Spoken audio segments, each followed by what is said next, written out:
This is Reality Dispatch, written by Jim Mins.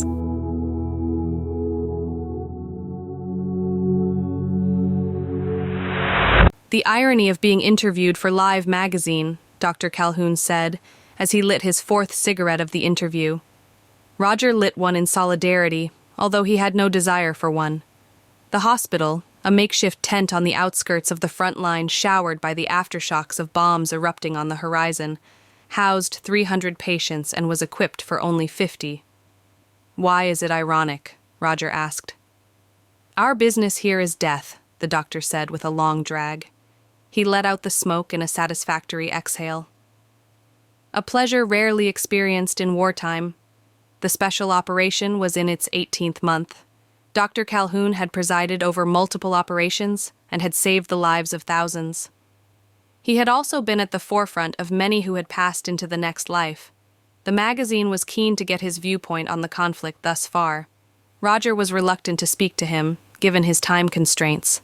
The doctor was always on call, and the war never ceases to present a scenario needing medical expertise. Back in his real life, he had been a general practitioner. Now to the rebels, he was the only surgeon in town. How many children have you treated? Roger asked.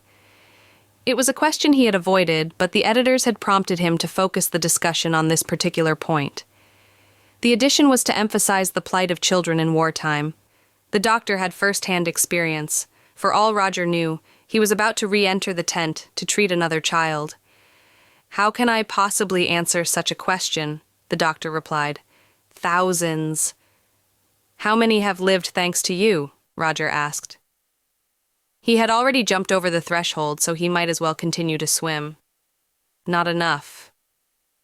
They continued their smokes until the doctor reached his butt. His name had not been called yet, so he pulled the packet from his back pocket and placed another dart in his mouth.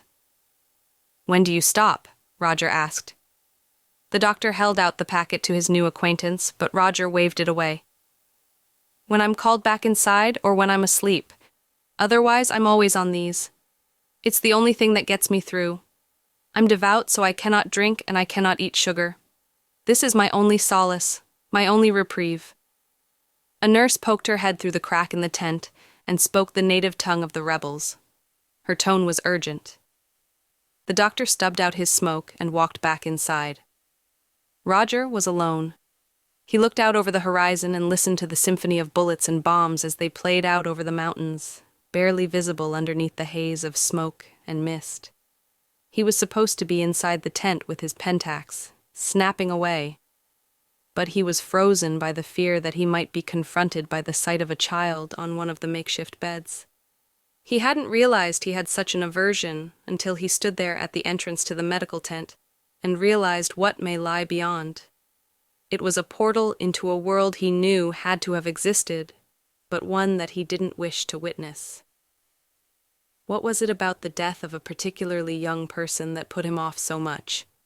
It used to be, during his budding journalism days, that if he limited his experiences to the viewing portal, there was a separation that the glass had given him. It was the camera lens that experienced the horror that the world offered, not his own eyes. They remained clean. Increasingly, he felt a disconnect from this theory. His dreams were haunted by the images his camera had captured. He had a recurring nightmare about a decapitated drug runner in South America whose family thought he was a successful scholarship recipient on his way to experience life in an Ivy League institution.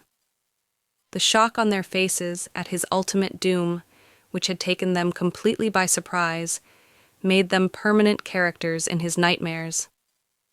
In one dream, the elderly mother of this man, who ought to have known better, blamed Roger personally for capturing the image that spelled out the extent of the war on drugs and its aftermath.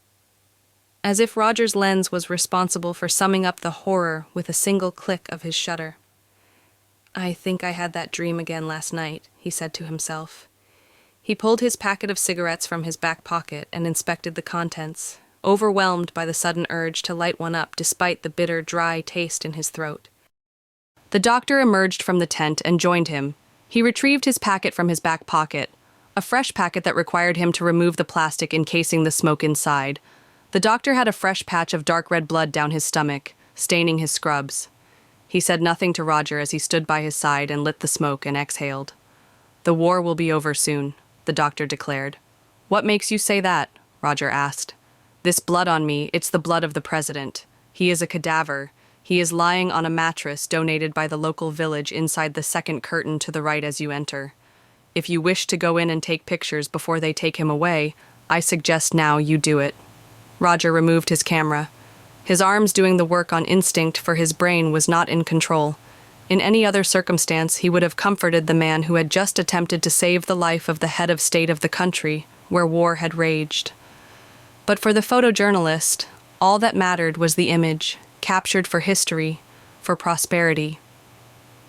As the lens clicked into its socket and the flash emitted a green LED indicating its ready status, Roger put his hand on the entrance to the tent and pulled back the curtain-styled door. "We are a fallen people, Mr. Dayton," the doctor said. "The image you will now take will be a symbol for our enemies. I hope you are proud of yourself." His tone echoed a disgust for Roger and his profession. "We are all a fallen people," Roger said.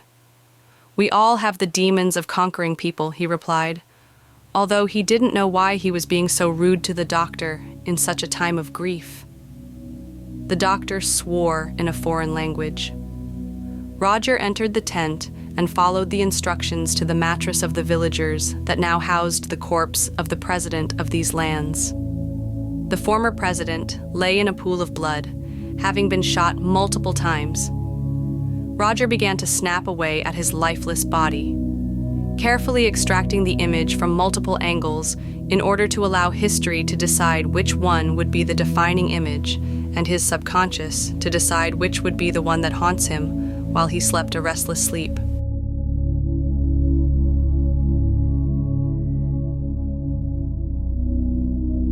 For more stories of fact-based fiction, head to jimmins.substack.com.